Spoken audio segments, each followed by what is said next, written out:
So let's just get started with an orientation in case you don't really know what I've been doing all these years. If this is all new to you and you're like, who is this guy? That's a cool cinematic opening, but what the heck are we talking about here? Okay, since 1996, I have directly met insiders who worked for the military or the defense community at levels of secrecy that were 35 levels above the President of the United States. That's called cosmic clearance. Now, as strange as this may sound to you, once you get up to the cosmic clearance level, it is widely known that there is an open interaction with multiple extraterrestrial races within our military-industrial complex and quote-unquote government. However, the President of the United States can come and go in 4 years, like with Jimmy Carter.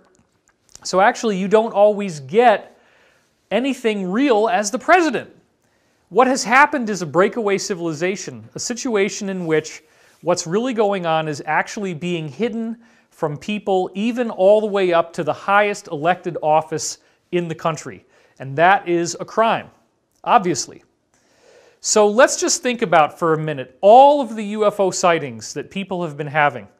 All of the strange things that people report, the saucers in the sky, landing traces, and of course May 2001, I went to the Disclosure Project event in Washington, D.C. That was headed by Dr. Stephen Greer, financed by Jan Bravo, as they revealed in the movie series, which I was also in. At this event, there were 39 different people who came forward who had clearances to have direct access to the UFO information that is being kept hidden from us by our government. Many of the world's top media resources were there in the room at the National Press Club when this was done on May 9th. Now, I didn't get to go to the May 9th one because seating was very limited, but I did manage to get a VIP ticket because I had just broken out onto Coast to Coast AM with Art Bell the month before. I had 2 shows, one that was an hour, one that was 4 hours long, the full show. So I was able to get into this amazing, amazing historical event. And I met most of the 39 whistleblowers who were there at the Disclosure Project. They presented physical evidence. They presented their bona fides, their credentials. They were vetted out people, and they were risking their lives and being there on the ground. I can tell you it was so exciting because of the brimming enthusiasm. And we knew that it was a very highly populous event. As an example, the National Press Club's server for video streaming, now this is back in 2001 when you had to use Real Player and it was really bad quality and a little bitty picture. They had never had that many streaming requests in the history of their service before, and it broke the streaming. Now what happened is I got to go to a closed executive summary briefing for VIPs and members of Congress the next day on May 10th. And I actually sat directly behind Helen Thomas, who was really the person that made this all possible. She was able to get this to happen in the National Press Club. She had interviewed Nixon, John F. Kennedy, Carter, I mean every president you can think of, Gerald Ford, Ronald Reagan, everybody, Clinton, I mean you name it. So I sat right behind Helen Thomas, and half of the people in the room were either congressmen or senators. This is live. I can't take that back. Congressmen or their aides. Okay. So you would think, right, that there'd be a lot of these kind of crossed arms, and people are like, I don't know, man. But no, let me tell you something. When certain whistleblowers spoke, there wasn't a single person who didn't rise up to their feet and give a rousing standing ovation. This thing was electric. It was on fire. The people who were there knew they were making history. You have 39 people with impeccable credentials who came forward. And I hung out there for the rest of the week in the same hotel where a lot of the other people were staying. And there was another event they had that weekend, I guess it was on Saturday, for the public if they wanted to come. And during that time, I got to meet most of the 39 insiders, and that was some of the first times that I met insiders. And Dr. Greer has acknowledged that I was there. I mean, obviously I was. I've met many of the people who were there, and they remember me from the event. I did look a little different back then. I had a beard, but it's still me. So I've changed over the years, of course, but you know, no big deal. Anyway, after this happened, I became a lot more public on the internet, especially beginning in 2004 when my first book came out. 2005, I began a public affiliation with Richard C. Hoagland, talking about interplanetary climate change. And then in 2007, I was on Project Camelot at the dawn of YouTube, and that's when my career really started going nuts. What followed was getting on Ancient Aliens, which has now become over 100 episodes that I'm in on History Channel, getting a book deal with Penguin Random House. That book goes to the New York Times bestseller list. Then the second book, Synchronicity Key, like Sourcefield, the first one, also was a New York Times bestseller. I did 5.5 years with Gaia. I had the top 2 shows on the network, which was Cosmic Disclosure and Wisdom Teachings. And now I'm going through this live channel to get you information. So we have so much that has been covered over the course of my career, and if you've been watching what I'm doing, you will know that I have had many insiders come forward to me since the time that I was at the Disclosure Project. And unfortunately, for everyone else in the UFO community, as researchers, there are actually several insiders who only ever spoke to me. They only trusted me. They didn't want to talk to anybody else. I met a lot of people through Project Camelot, and it was actually Kerry Cassidy who first alerted me to Pete Peterson in 2009. And we flew out to his home state. I actually financed the whole thing. I didn't have a lot of money, but I wasn't going to miss this for the world. And so we taped those videos for Camelot right in a hotel near his house. And Pete Peterson was the one who first introduced me to the idea of an alliance, where I got direct firsthand knowledge that there was a sizable contingent within the military, within the intelligence community, that wanted the secrecy to be blown out the airlock.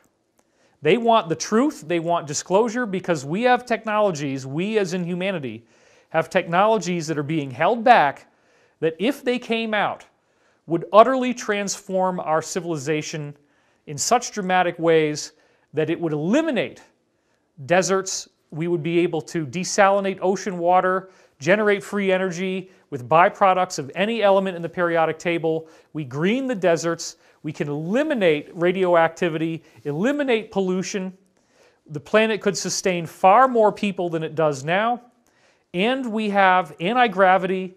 We have limitless clean energy. We have amazing health technology that will just completely eliminate cancer, diabetes, any of the types of diseases, problems that we have, pain, speeding up the healing process for broken bones, for torn ligaments, anything like this. It's totally amazing. So Pete Peterson was revealing to me that this alliance, I came up with the name originally, we had to come up with something to call it. The alliance was actually really working hard to bring us the truth. And I had heard all the way back in 2009 about mass arrests, that there would be tribunals, that the most evil and sadistic people in the world who were doing really horrific stuff, that we're not even going to get into all of it, you've heard me talk about this many times, that those people would be brought to trial, that they would be actually forced to answer for their crimes, and that they would be then incarcerated, or in some cases actually receive the death penalty. So things have gone really wild because I've been talking about this since 2009. I had other insiders giving me information about these mass arrests, and then really strange things started to happen. I've been tracking it on my website, divinecosmos.com. Just go in and read David's blog, and you'll see many different examples of this. Things really got interesting beginning in 2014 when Corey Goode came forward. Now, by this point, you have to understand something. Even before I met Pete Peterson, for the previous 2 years, I'd been talking to another guy named Henry Deacon. And that's his assumed name. I'm not using his real name. Henry Deacon claimed that he worked on a base on Mars, and that he went to a military base in the UK. He would park in the parking lot, he would walk in the front door, he'd go through a series of security checkpoints, he'd walk down a long, rounded hall that they called the corridor. At the end of the hall is an elevator. He had an ordinary house key. He'd hit the button, the elevator door would open very slowly. He goes inside, he puts the house key in a little lock in there. The door closes, and then when the door opens again, he was on Mars. And this was a portal system technology. So why was it a house key? He claimed that it would reduce psychological impact, that it was less stressful to people if it looked like a regular elevator. And I asked him, did you feel anything when you go through the portal? He said, no. I mean, it was a very slight, kind of like an electrical zing, but otherwise nothing. So what he reported was that there was a base that he would work at on Mars. He was trained in repairing a certain type of technology that was advanced. The base had 200,000 personnel, but only 10,000 of them were people born on Earth. So what is the other 190,000? He reported seeing some 43 different types of extraterrestrials that he could remember. And most of them looked like people. This is one of the interesting, strange things. They were shorter, they were taller, they had all different kinds of skin colors. They had pastel blue, pastel green, pastel yellow, pastel pink. Some of them were jet black and had really dark bloodshot eyes.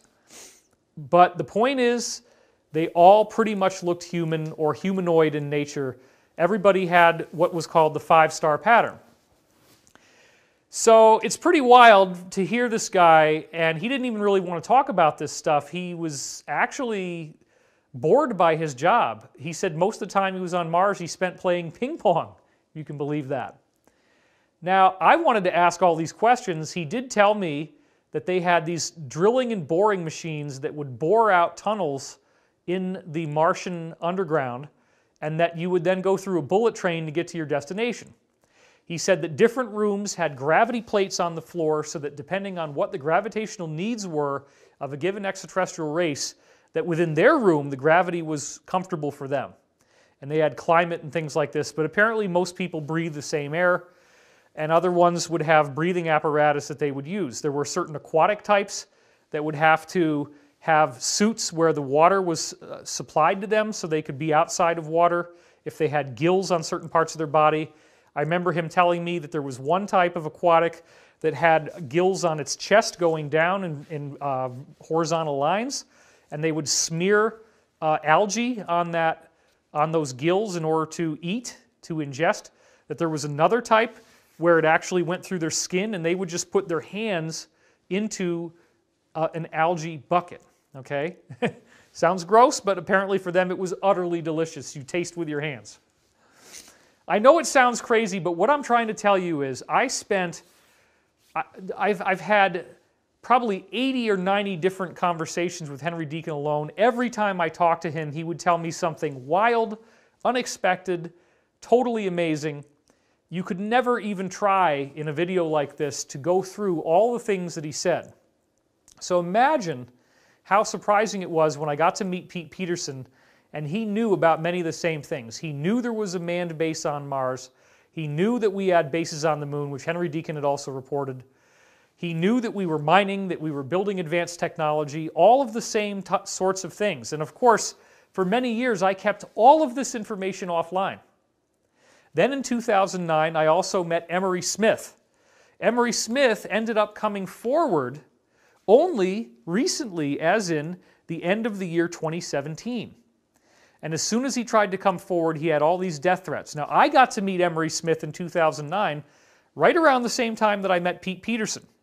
Right around the same time that I actually met another insider later that year named Jacob, who claimed to work for the Rothschilds. And he explained to me that the secret space program was a Rothschild production, that they are arguably the most wealthy family on the planet, that they are sort of the figurehead or Pindar for a group of 13 bloodline families that you might know as a certain name, which we won't say to trigger off certain keyword filters, but so I probably have already done it, right? I said Rothschild, I mean, it's all over. Illuminati, right? They were the Illuminati top family. Let's just put it out there.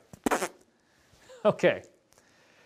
So you got Emery Smith. Let's back up a little bit. So I've had Henry Deacon telling me about this base on Mars, that they had underground bases on Earth. There were, in fact, islands that you can't even see that were covered with a holographic dome where it projects something that looks like the ocean.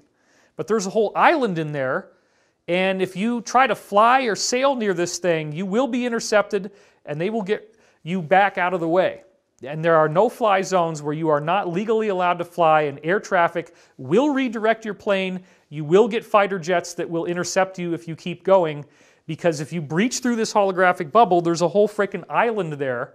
Now, I don't know if the people that did the movie Black Panther actually had briefings about this. They may have, but the island of Wakanda in that movie is very similar to stuff that I've learned about.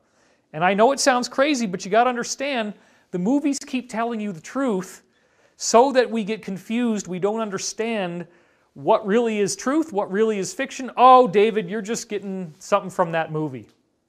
No. There's so much beyond this. Even well before I met Henry Deacon, I had another insider who wants to go by the name Daniel, and he had worked in the so-called Montauk Project, in which he is working for Brookhaven National Laboratories at Montauk Point, Long Island, a derelict military base underground. They had a seat from a UFO. They hooked it up to a power supply, and when they hooked up that seat to the power supply, you could put a person trained in meditation in the chair. They would meditate, clear their mind, think about a place they wanted to go. A portal would open up in the room, and you could put people through it, and they would go to that place, and they also found that it would travel in time. The conclusion they came to was that these seats were being used by occupants of UFOs, like in the Roswell crash that had actually already crashed, that our quote-unquote government had gotten their hands on. Those UFOs were able to travel through time and space by simply thinking about it. You don't have controls per se. You're in the chair, you decide where you want to go, and it's point and click. Boop, and you just go. So the chair, if you hook it up to the right power supply, will create that same portal that if you were in the ship, you would go through it. Daniel also told me that these ships were trained for human beings. In other words, you walk towards the ship, and it'll open up, and it wants you to come inside. There's a little conveyor belt that comes down, or a little ramp. And it actually is like a life form in a sense. It has a sort of artificial intelligence. There's so much stuff that I've heard, and again, I kept it secret for many years for my own protection, but more importantly for vetting. I did not want people to come forward and say all the same things that I was saying. I had to figure out who's who in the zoo, so I withheld almost everything for many years. And I met Daniel, by the way, all the way back in 2003 in December. So I got to talk to him quite a bit. And he gave me an incredible amount of information, including the fact that there is a Stargate natural system that was built by something very ancient. In fact, they think it was what they call the ancient builder race. And apparently every planet with humans on it has one of these Stargates. So the television show Stargate SG-1 is actually based on real stuff. And we watched a lot of those episodes together, and he was pointing out things to me, especially the first 2 years of Stargate SG-1 are particularly loaded with disclosure. The characters might seem a little bit cliche, they're a little bit too stereotypical. Yeah, you got the gruff military guy, and you got the dorky, nerdy guy, and then you got the all buff kind of Spock guy and everybody. A lot of the Star Trek archetypes were in this show, but the point is a lot of disclosure. People are traveling through Stargates, they are visiting other worlds, they are visiting other cultures. However, our natural ancient Stargate here on Earth, they buried it under the Antarctic ice because they didn't want anybody coming in. They were worried about that. So they've created other ways of doing Stargates. They use pyramid technology, they'll be near a pyramid, and then they have this system that uses the power of the pyramid to create the Stargate. There's so many things like this that you hear. And so Daniel was also talking about how the gate system is updated by some sort of very advanced ETs, and its original purpose was to facilitate easy travel and communication between different worlds. You can't bring anything with you that isn't organic, so you have to have organic cotton clothing, and if you have something synthetic, it does not make it through. You can't bring any machines or metal or anything like that through these ancient Stargates. Now, the other thing that I heard from Daniel, and then I again heard from Henry Deacon, is that a ride through the ancient Stargate system is extremely disorienting. If you look at the end of the movie Contact and how Jodie Foster's character goes through this crazy, dizzying portal ride, where it's zipping and zagging back and forth, and it stops, and then it starts, and it's these wormholes, and it's, oh my God. That is exactly what an ancient Stargate ride looks like. Apparently, it is so psychologically overwhelming and destabilizing that for the average person on Earth, you get actually schizophrenic from doing it. You cannot ever really regain your normal mental health. There's something about how we're not advanced enough spiritually to be able to go through these. So the ancient gate system wasn't really seen as anything useful, and also it's a very disorienting ride. You might think it's fun, but it really is not. However, when we get back to the modern Stargate system that I've heard about from other insiders, like Henry Deacon, it's just instantaneous. You don't feel anything, you don't get queasy. In fact, the only thing Emery Smith described about these portal rides is that you get this pressure in your ears, because a lot of times the air pressure is different when you come out on the other side. So, and he only got to go and pick vegetables on planets, some kind of rare plant they were looking for. He never ran into people, never saw any buildings. He'd just run in, grab these plants, and run back out. But obviously those plants had some sort of tactical value. So I know how crazy all this sounds. I know it sounds like science fiction for a lot of people. That's as much as you'll ever be able to appreciate of what this is. And that's okay. I'm not trying to push anything on you. I'm just sharing with you some of what I heard.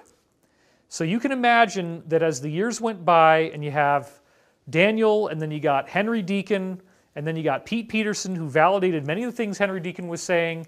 Pete had worked for the DIA, Defense Intelligence Agency.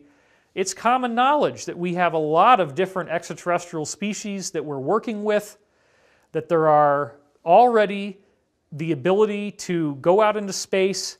In fact, more recently, Pete Peterson has told me that our technology has grown so much that there are bases with Americans in them literally all over the galaxy. There's about, I think he said 35 different bases. I'd have to go back to my notes. There's so many complex details, it's hard to remember everything. But the point is, it's very interesting that it's been 70 years, over 70 years since the Roswell crash, where most people now believe that the military-industrial complex got its hands on an extraterrestrial operational spacecraft, and they were able to reverse engineer it. That was 1947.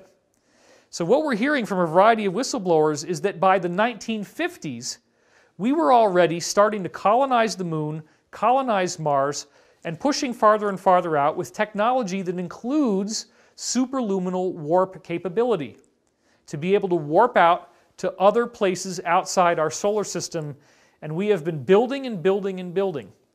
And this is where so much of the money has gone. The day before 9/11, Donald Rumsfeld gets on television and announces $2.3 trillion missing from the Defense Department budget. Oops, well, we don't know where that went. Look, when you get into the trillions of dollars, you're talking about enough money to build entire civilizations. According to Pete Peterson, there's over 275 underground bases that can hold 45,000 people, up to 65,000 people. If you let them expand, they have little sockets in the ocean that if they were going to have a nuclear war, they can fire off the nuclear missiles, and then the nuclear sub still has a good breeder reactor in it. They'd back it up into these sockets and power these underground bases. So yes, the original purpose of the underground cities and all the sub-shuttle trains that connect them together, which they are cities. Now this is buildings and roads and trees and a big dome that has a fake holographic sky projected on it. Multiple insiders have told me about this. You live in a city. It feels like you're on the surface of the earth. But they have these train systems that connect them together. These guys did want to nuke the planet, okay? They wanted to have a nuclear war. They wanted to get rid of a lot of the people, most of the people on Earth, hide out underground in paradise, because these are beautiful places, many of them, and then come back once everything was gone, which is also why they built the neutron bomb, which just gets rid of people but doesn't damage buildings at all. But everywhere that there was a person, you just get this pile of ash on the ground.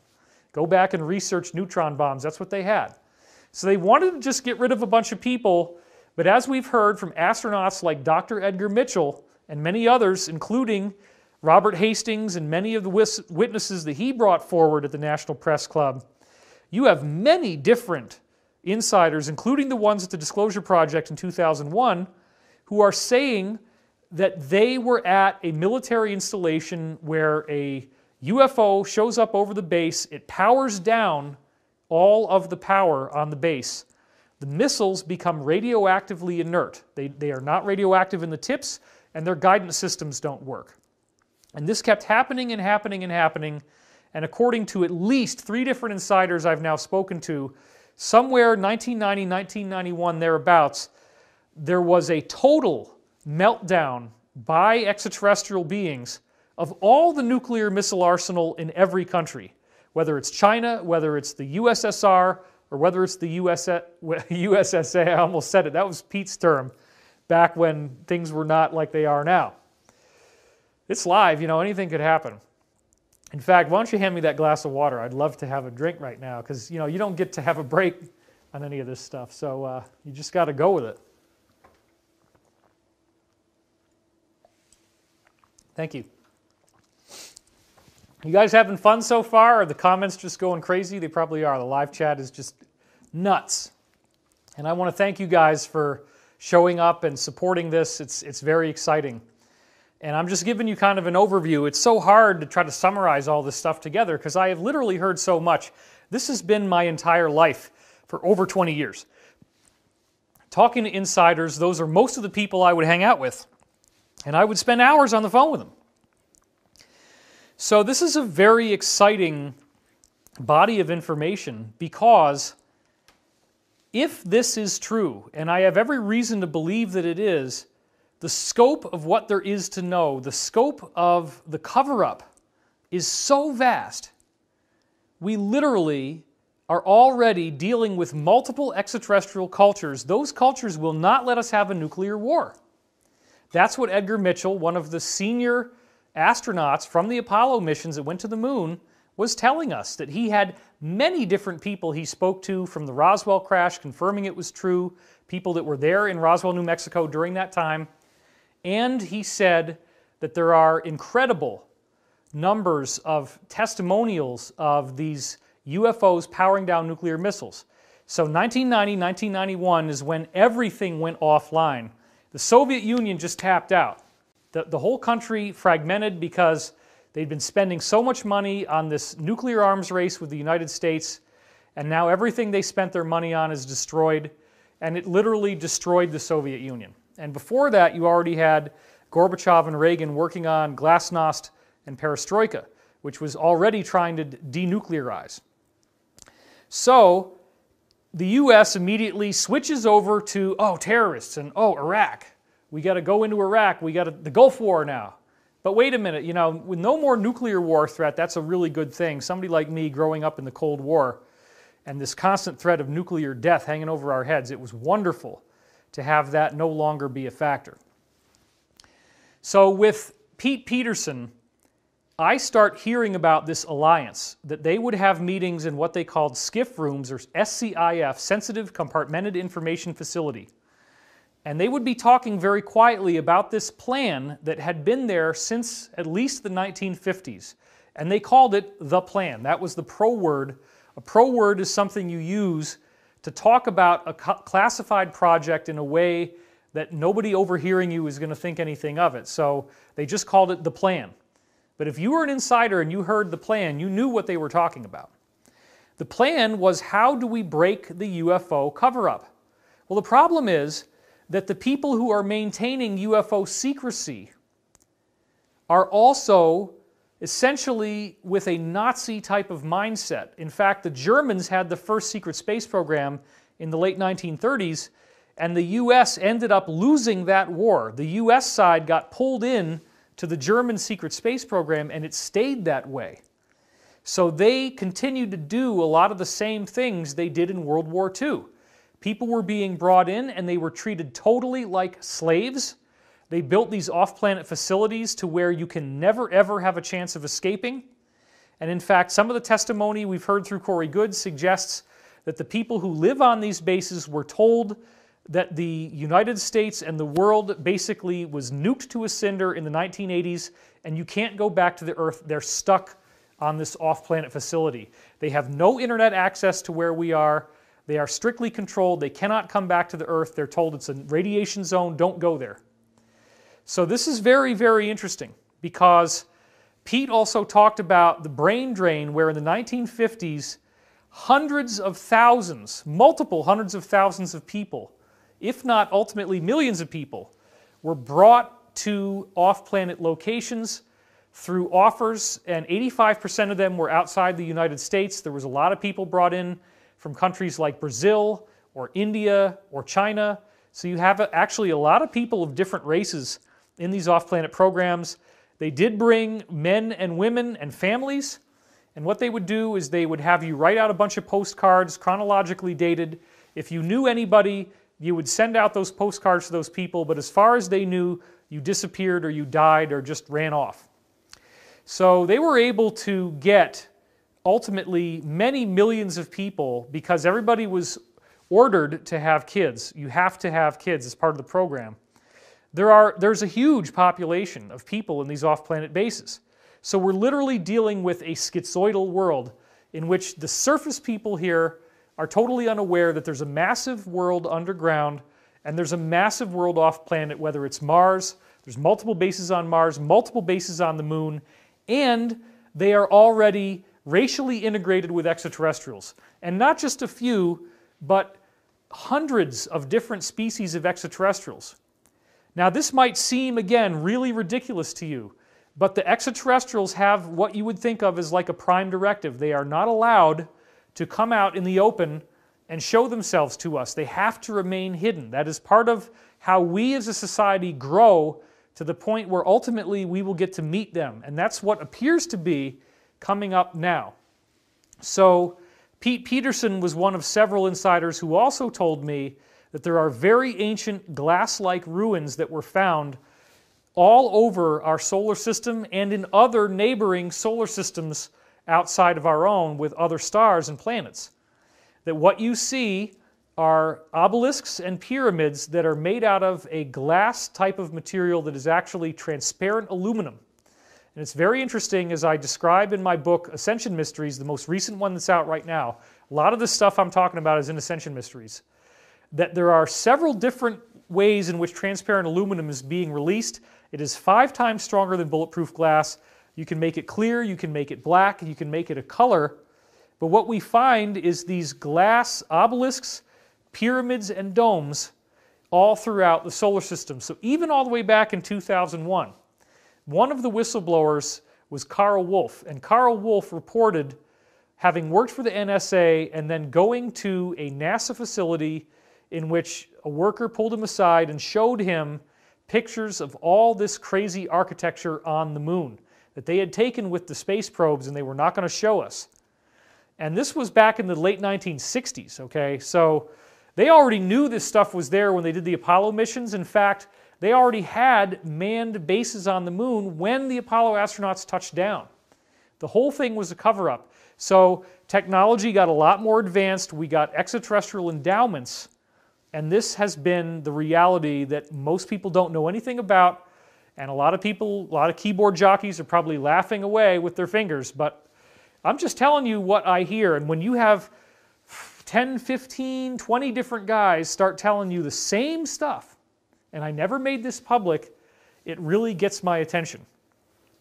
So then we have Emery Smith, who comes forward and says that he personally worked on some 2,000 different extraterrestrial biological specimens in an underground facility which was in New Mexico, and that he was working for a particular contractor, Sandia National Laboratory, that he would go down there, he would have to go through these checkpoints again, get into a special pressurized suit, and he'd go into an operating room where these trays would come out and there would be a being there. Ultimately, he worked on about 1,200 different bodies, he thinks. And they were all kind of human-like, but they had very different features, okay? And then his job was to autopsy these bodies, identify different organ systems, and sometimes cut out certain specimens and push them through drawers where another team would then deal with the specimens more Precisely. Now, he's just one guy in one facility where there are many other people who appear to be doing the same jobs in probably hundreds of different rooms like this. So this suggests that there is a very robust trade going on in which we as Earth people are taking in these bodies from all over the galaxy, assessing what they are, writing it all up, and categorizing it into a vast internet Google-style database that we obviously don't have access to, where they want to find out, what are these people's organ systems? Do their eyes function the same? Do they see the same color spectrum that we do? What are their physiological characteristics? What's weird about them? What's their vulnerability? Where are the organs that are the most sensitive? If you needed to shoot and kill one of these beings, where would you do it? And there are certain discrepancies between certain beings so that you can't just say everything's the same. Okay, so Emery was telling me all this stuff all the way back in 2009. I got Pete Peterson telling me the same stuff. Then I meet Jacob, who is working for the Rothschilds, and said that they own the whole thing. They're the ones that are running this, and they actually do consider themselves gods because they have the ability to go off planet and we don't. We got the Roswell technology. Tesla gave us anti-gravity, but they keep us land-bound because they don't want us to know what's going on out there. They don't want us to meet extraterrestrials. They don't want us to save the planet. There is a depopulation agenda where they want to greatly reduce how many people are on Earth, enough to make Hitler look like a Sunday school picnic, and then they roll out this technology, but only to create a total slave society.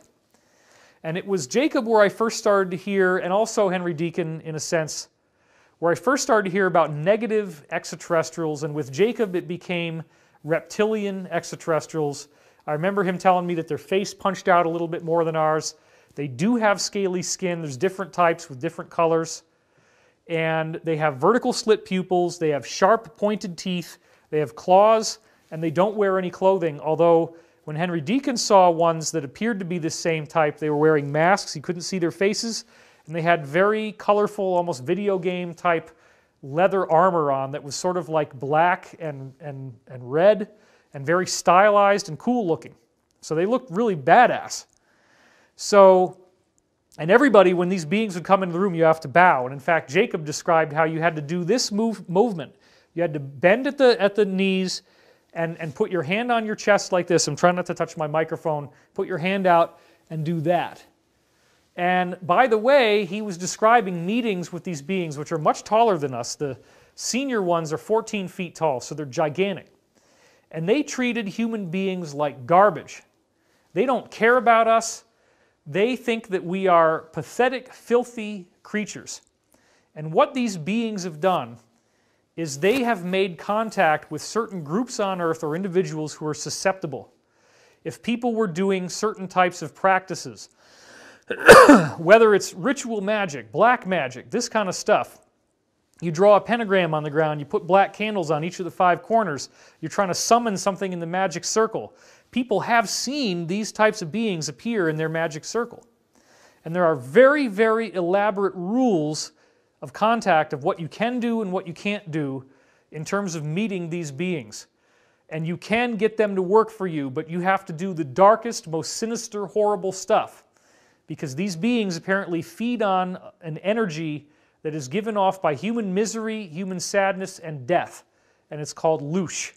Okay, so they feed on this, and so if people are part of this organized ritual magic, they know what they're doing, they can actually get cooperation with these beings.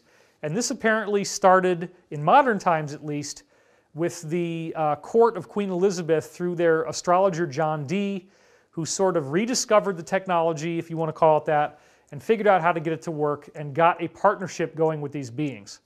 So these beings have been working behind the scenes for a long time, and it sounds crazy once again, but their goal has been to create this New World Order. They cannot come down here. The rules do not allow them to come down here and rule openly. You're not going to be worshiping the reptilian god, okay? And there are no shape-shifting people in the Illuminati, okay? That's another misnomer. There do appear to be people who get a telepathic relationship with some of these beings, and if you're psychic, you might see a reptilian face sort of overlay on their face. And I've actually seen that. In fact, when I met Jacob, at the end when he was shaking my hand, that happened. I got an overlay on his face, and it really freaked me out. So I've actually seen that. But they don't physically shapeshift. There's no flesh changing that we've ever heard of from these insiders. So that is a misnomer. But what happens is the people here on Earth are working as proxies. They are being told what to do, but in exchange for following their orders from these reptilian overlords, if you will, they get to have incredible wealth. They're billionaires. They have incredible power on Earth. They get to control things. They get to do things up to a large degree the way they want. But what the Draco, or the Saurians as they're called, want is they want the world to be a fear farm. They want everybody sad and depressed. The most interesting thing Jacob ever told me was that if everybody on Earth felt happy and joyful for even one day, that the whole overlord agenda would be destroyed. That's all it takes, is one day for the majority of all people on Earth to be smiling and happy and laughing.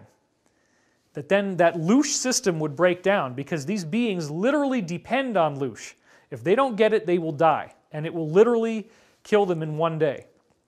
So this is a lot to take in, of course, but this is why the Draco allowed us on Earth in the secret programs to have a secret space program in the first place. It was to be able to create a fleet in which they could go out and invade other worlds. And this is what was so amazing. In 2016 is when we had William Tompkins come forward. Tompkins was a World War II veteran, and he was the main point contact for people that were American spies embedded in the German secret space program. So yes, the Nazis had a secret space program. There was a lot of stuff they were doing down in Antarctica. William Tompkins comes forward and said that he was responsible for 22 of these embedded spies, or 23, it was something like that, and that they were feeding information back to him, and he would put it into these packages and then give the packages to major leaders of the military during World War II, which is 1941 and 1945. What is he telling them? He's telling them that the Germans are working in these facilities in which you have these giant reptilian-looking beings that rule over everybody, and that the people were building different types of spacecraft with technology given to them by the reptilians to create an invasion fleet so that the reptilians could conquer other worlds as well as what they were trying to do on Earth. And they were using these people to help them.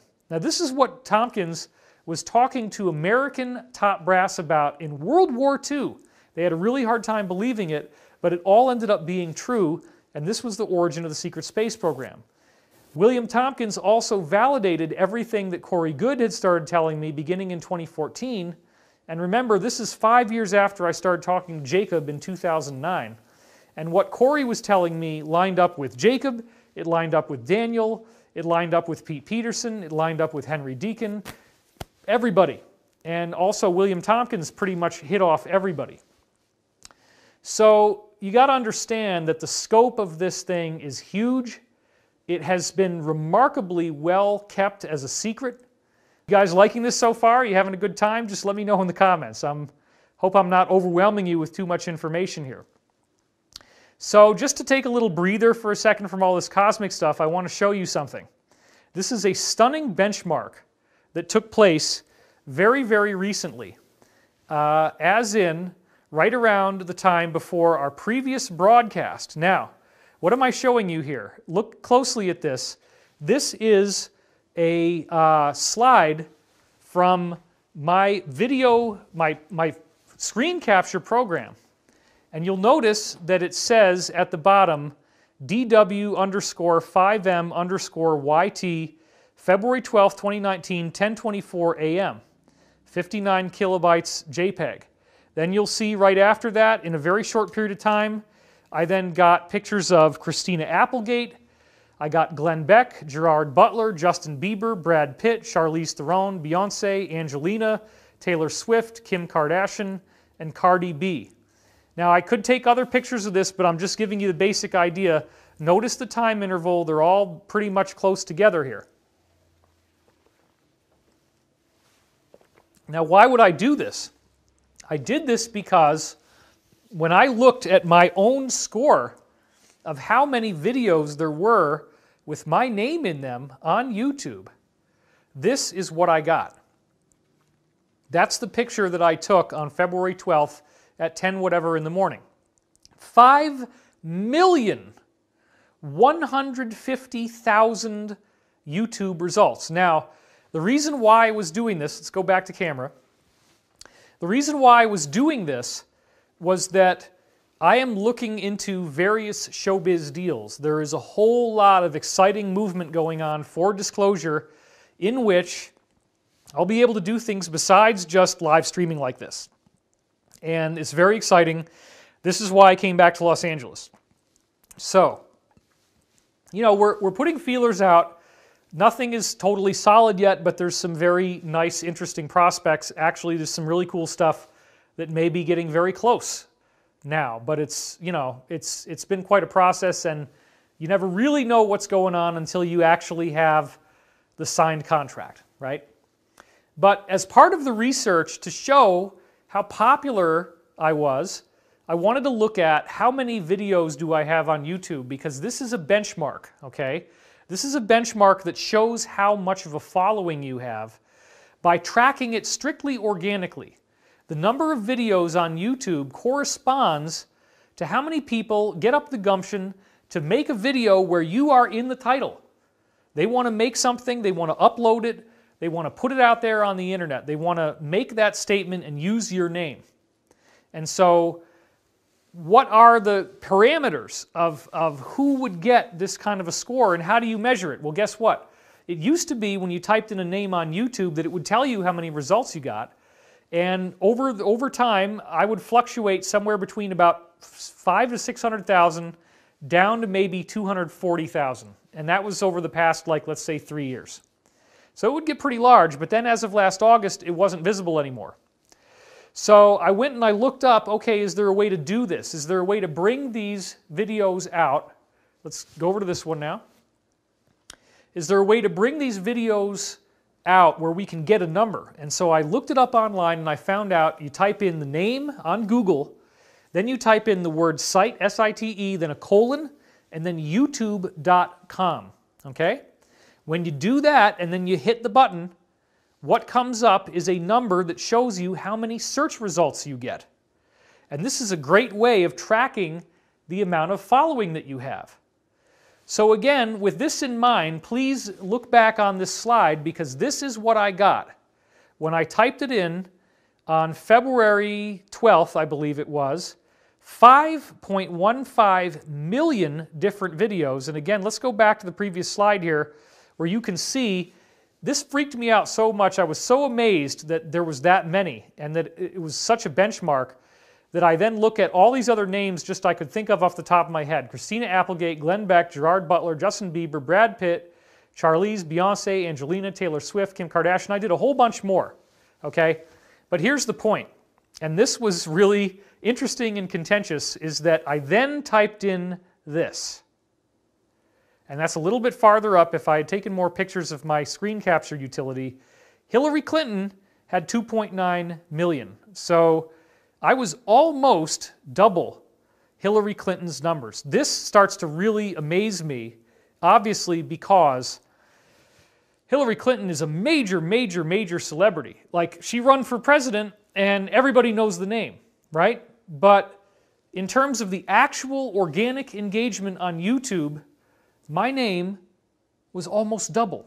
How in the world did that happen? Well, YouTube is very fickle, and it's totally based on raw organic popularity.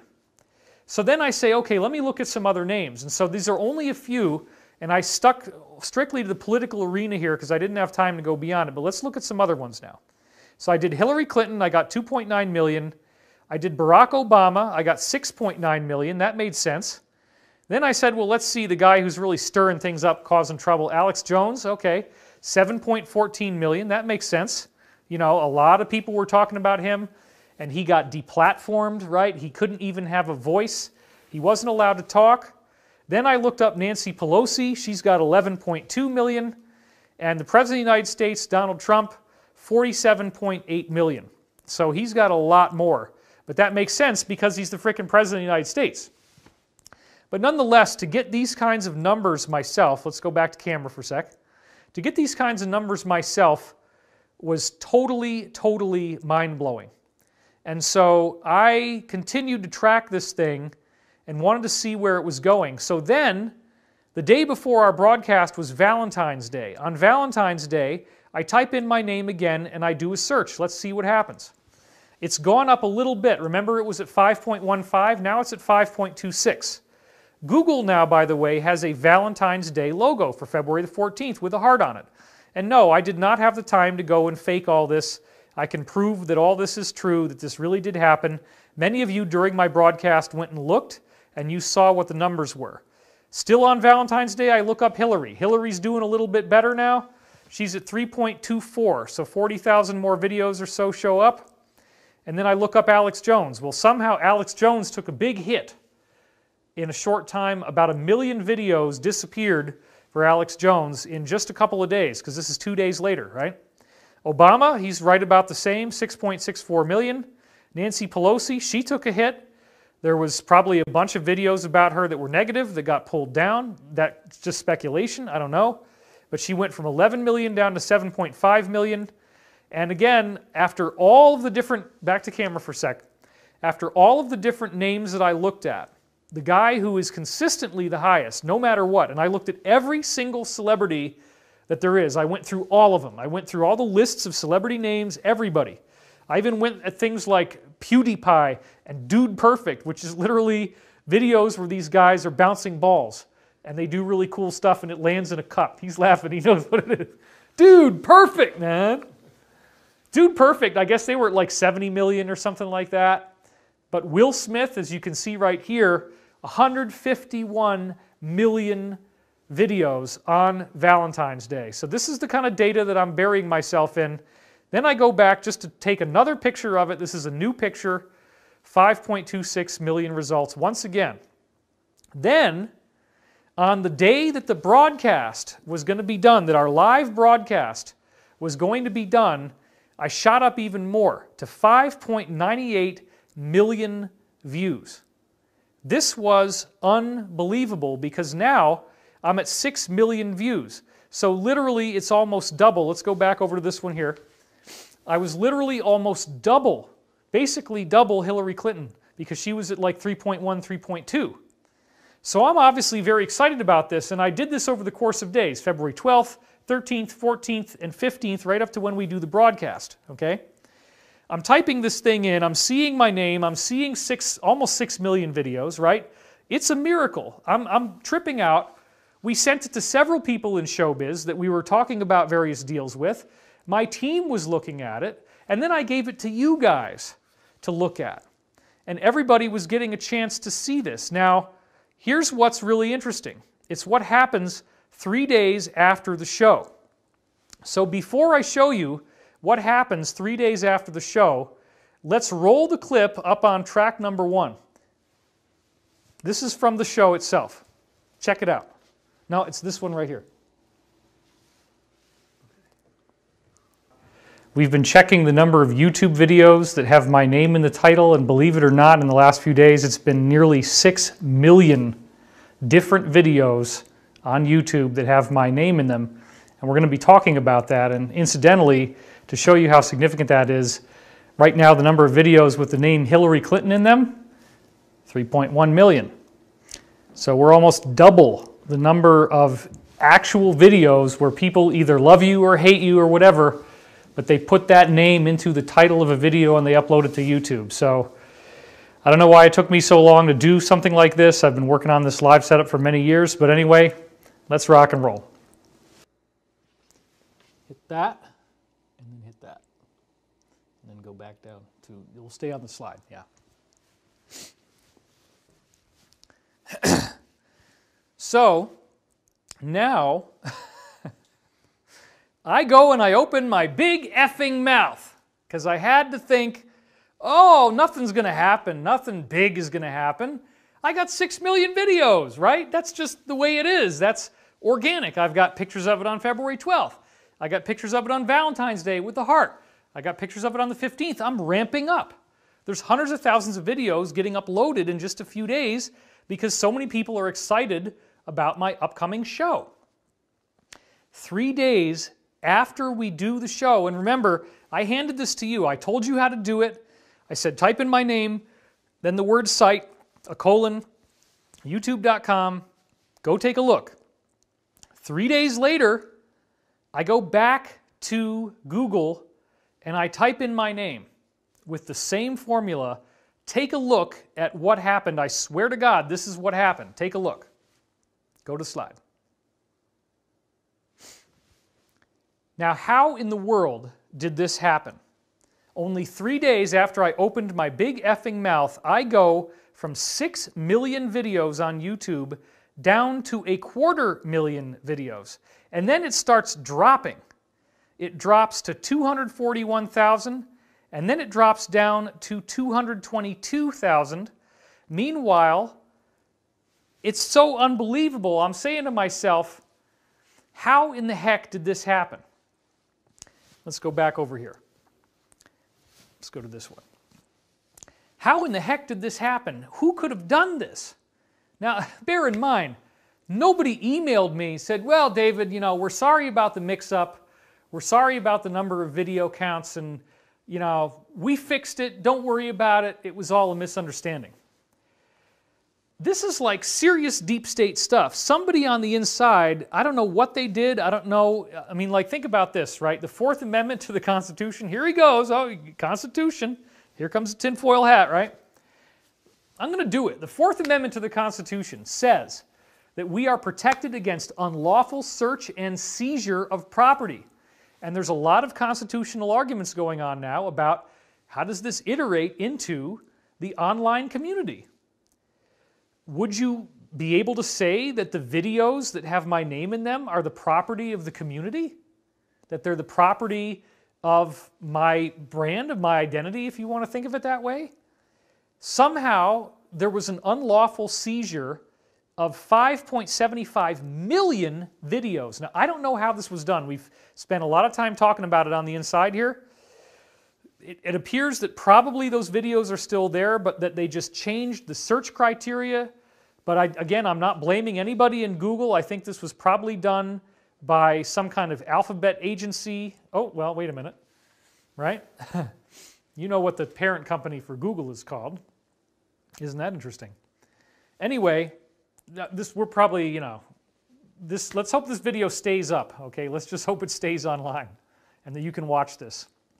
I wanted to show you something that nobody's ever seen before. How do you make 5.75 million videos disappear practically overnight?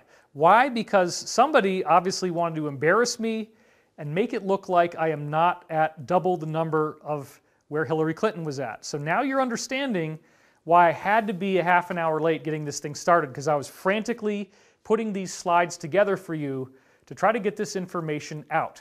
Antarctica wasn't even officially discovered, right, until I guess like the 1800s. It's pretty recent.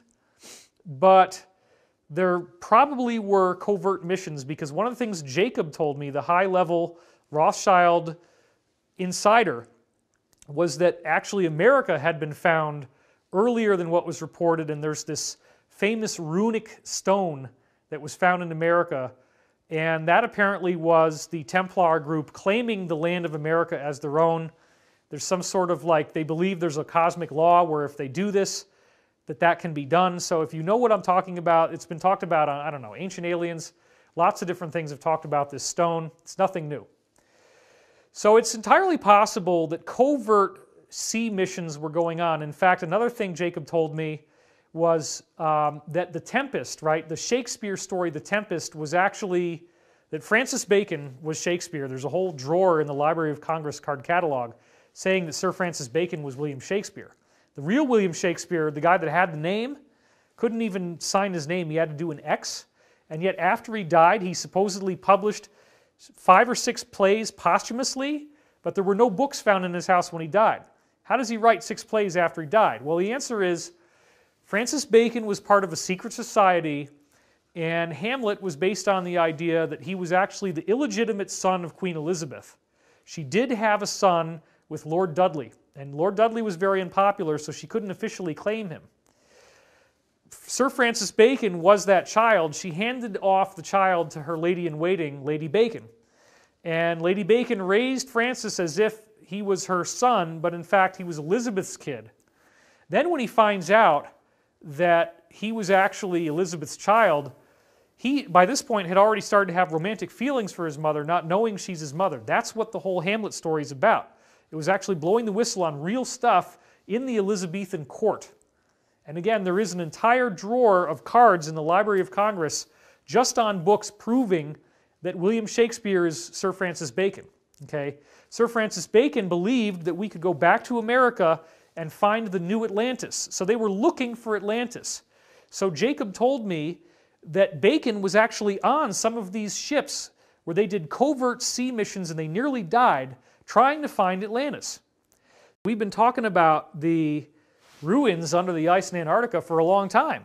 And with my work with Corey Goode, over years now, we've been describing that we know who crashed there and where they came from, that this was a civilization that originated on a super Earth in our solar system that was much larger than Earth. They were taller and bigger than us. Notice that these hallways are built for very tall people, right? And that these people were at various times called things like the progenitors. But what they ended up doing is they blew up their home planet and created the asteroid belt. And so one of the code words that I'd heard from various insiders was called brilliant pebbles. And this is a code term for a project where they reverse engineered the asteroids and figured out that it was originally a planet. Which was done, by the way, the same thing was done by Dr. Tom, wow. See, this is why when you're live, you have no time to, I'll think of it in a second. I think it's Flanagan or, Tom van Flandern, of course, Tom van Flandern. And he had the EPH, or the exploded planet hypothesis, right? And in the exploded planet hypothesis, what he's talking about is that you can crank all the asteroids back to a single point of origin, that the comets appear to be the ocean of this planet that was frozen into the dirty snowballs that are made of water ice, that all the different trajectories of comets trace back to a point of origin. So this apparently was a planet, and that Mars was a captured moon, captured satellite, which apparently also was Earth-like. You have an Earth-like watery planet and an Earth-like watery moon in gravitational orbit. There was one civilization apparently on the big planet, and then there was another civilization on Mars that was a different civilization, and they warred with each other. The planet ends up blowing up, the debris hits Mars, destroys Mars, and it totally messes up the solar system. This catastrophe, according to multiple insiders, and I've checked this out with various different people who have vetted out, happened 500,000 years ago, 500,000 years ago. But even before that, apparently, these people had already started colonizing the Earth, and specifically Antarctica. Because remember I talked to you about that ancient builder race, that there was a group that had put pyramids and obelisks made of this transparent aluminum material all over our solar system and neighboring solar systems? Well, they have one here on Earth. It's a big, giant pyramid, much bigger than the one in Giza, but it's literally in Antarctica. So these people had already been developing down in Antarctica, but when their planet blew up, they ended up crash landing with a mothership in Antarctica, and that mothership actually became their home base. And they cannibalized the ship and used it to build out a civilization, a city there. So this is part of what we have down there. And then other groups that were refugees from this same destroyed civilization had other wars, and they came to Earth later on and crash landed in Antarctica again after there had been pole shifts. Antarctica is Atlantis. The fabled island of Atlantis is Antarctica, but the Earth shifted on its axis and it flooded first and then it froze. And there's a lot of evidence. Go back and watch my YouTube video, The Antarctic Atlantis. That is a classic for talking about this. Let me give you another really interesting anecdote here. I was taping with Emery Smith and Corey Goode together when we did those classic episodes where the three of us were all talking for Cosmic Disclosure on Gaia. And one of the days that we were there, we had a military security guard assigned to us. And he didn't know anything about who we were at all. okay?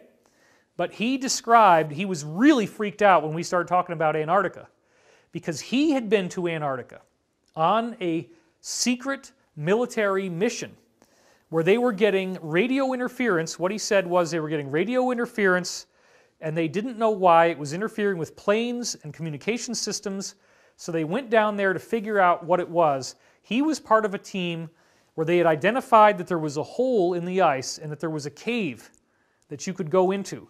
He was actually one of the people who rappelled down a rope and went spelunking into this cave. He himself personally witnessed ruins inside that cave that looked like something you would see from an ancient stone structure here on Earth. And so I deliberately knew already what I was expecting to hear. So I asked him a question that I knew was wrong. I said, did this look like the pyramids in Egypt? Now, if he was lying, he would have jumped right on that. He said, no, it actually looked more like those structures you find in Peru. And I said, I knew you were going to say that because the other insiders I've spoken to who also have seen these things say that is exactly what it looks like, similar to this one place called Pumapunku. So this was totally amazing. We have lost track of this guy. He did not want to come forward at all. He was very traumatized. After he saw this, he did not feel good. He said, whatever this thing is, I shouldn't be here. I shouldn't be seeing this. We all were sworn to silence. We said, this is not cool. We don't want to be in possession of this information. It's very, very dangerous. So he did not want to come forward. This is very contentious, but we have Pete Peterson, who calls them the Saurians or the Draco. We have William Tompkins, who calls them the Draco. I heard about this from Henry Deacon. I heard about this from Jacob. Actually, Daniel had encounters with reptilians, so not a big deal. When you get on the inside, you find out that this group exists, and there's different names for them. Even, in fact, when you go back to the infamous Carlos Allende notes, where the classic book on extraterrestrials and UFOs was sent back to this man, Carlos Allende, with notes in it from the government, apparently, the military, that there was lots of references to LM and SM, and we now have figured out that LM appears to be little men and SM appears to be saurian men, referring to these reptilians. So they knew about this stuff back during World War II. According to William Tompkins, the reptilians are a known factor, they're a big problem, they're a big pain in the butt, and part of what we are doing now, we as the Alliance, in the space side of things, is fighting a war against these reptilians. There was cooperation in the past. Now that has completely broken down, and we are winning the war in space, actually, from what I've been hearing.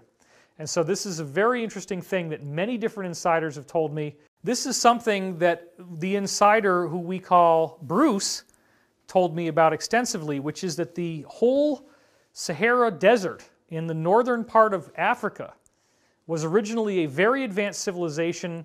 And as I've been telling you, if you've been watching my videos over the years, you dig down between 40 and 400 feet down, and what do you find down there? You find all kinds of wonderful ruins. And that the area of Egypt has a lot more stuff underground that's a lot older than what's on the surface. There's so much stuff. In fact, I have another insider who I've never mentioned to you before using a code name. I'm going to call him Uncle.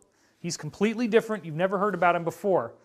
Uncle was working for DIA, Defense Intelligence Agency, and he's given me extensive briefings on when he went into a mission in Afghanistan, and they had warehouses full of weird extraterrestrial ancient technology half embedded in rock, just sitting in these warehouses, these weird things that are all metallic, very futuristic looking, stuck in rock.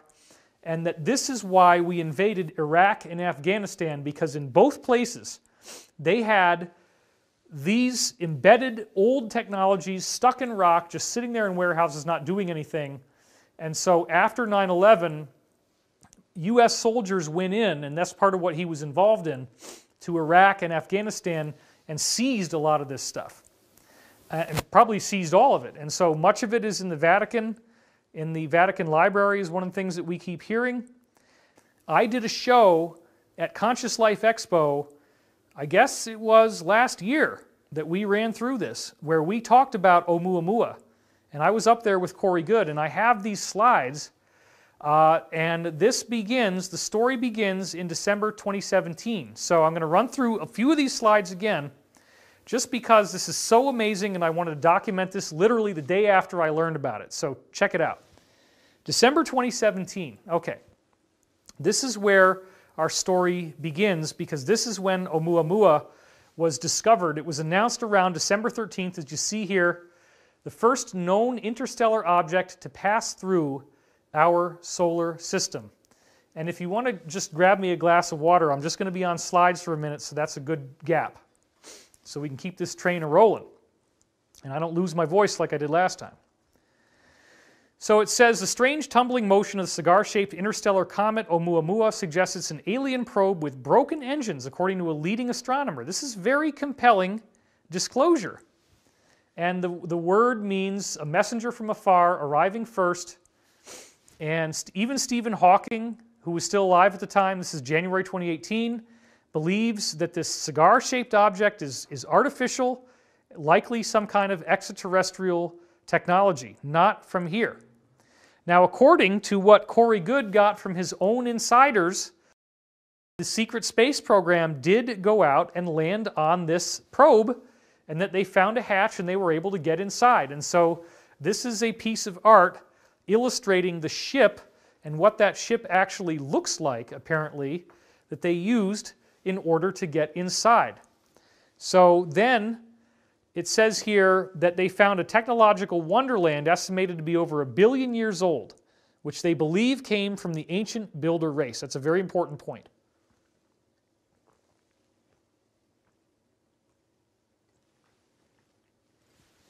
So the ancient builder race, as I said, is estimated to be over 2 billion years old. They have found these ruins all throughout our solar system and elsewhere. Some of them are here on Earth, but we know nothing about the history except that with some kind of very advanced technology, they estimate that it's 2 billion years old. And this actually ties in with the Law of One series, which again, if you follow my work, I've been very into this stuff called the raw material. I talked about it in previous episodes of our live show here. These people that wrote the Law of One, this alleged extraterrestrial intelligence calling itself Ra, claims that it was from Venus. And Corey appears to have received contact with these people showing up as the Blue Avians, and we've been through all that. You've probably seen videos on this. If you haven't, there's a lot of things you can go and watch. Videos where Corey and I are talking, such as the Antarctic Atlantis is a great example. Go look that video up, and you'll see this backstory in case this is new to you. Anyway, these beings that allegedly contacted Corey did tell him, we are the messengers and the facilitators of the one infinite creator. And it appears these people did write the Law of One. It's all interconnected. So Corey, if you believe the stories, and I actually do, as far-fetched as they seem, it does appear he's telling the truth, that he got a message saying he would prepare for a meeting with the Secret Space Program Alliance at Lunar Operations Command. This is an alleged base on the moon, one of a few that he would go to when he would have these meetings. And this was the first meeting he had with this alliance after they had gone dark because of this information that one of his contacts named Sigmund had extracted. And he was made to feel responsible for the deaths of 2 respected alliance members, as well as outing a few more. This was a very sad thing. If you were following the story back then, Corey was kidnapped and he was drugged and interrogated. And under drug influence, he outed the names of certain people by, they had a pad that they were showing him people's faces, and his retinas would change on certain images, and that's how they knew these people were in this Secret Space Program Alliance. So apparently, the Secret Space Program Alliance is a group that wants all of their technology, all the relationships with extraterrestrials, the portal technology, the anti-gravity, the free energy, the health technology, printing food from basically nothing in these food machines that they have. They can manifest, materialize anything they want to materialize. They want us to have all that stuff. And up until now, Corey is the only person I'm aware of who has been contacted by this Secret Space Program Alliance. And those people do, to a degree, some of them are able to actually monitor our internet. They know what's going on here. Some of them actually do come and go from the Earth, but they've been hiding undercover within this greater secret space program. So let's go on with the slide. So this is the DART craft that Corey would get picked up in. About 2 a.m., he got in his car, in this case, drove to a specified location he was told to. He saw a white orb in the sky that was very bright descending in his direction. And in its place was a DART craft he was familiar with from his previous trips to the moon, or the Lunar Operations Command. And that on the left is what it looks like. It's a levitating anti-gravity craft. So you'll notice that this is a swastika type of building. The early German version of their first base was built in a swastika shape, and then they expanded it.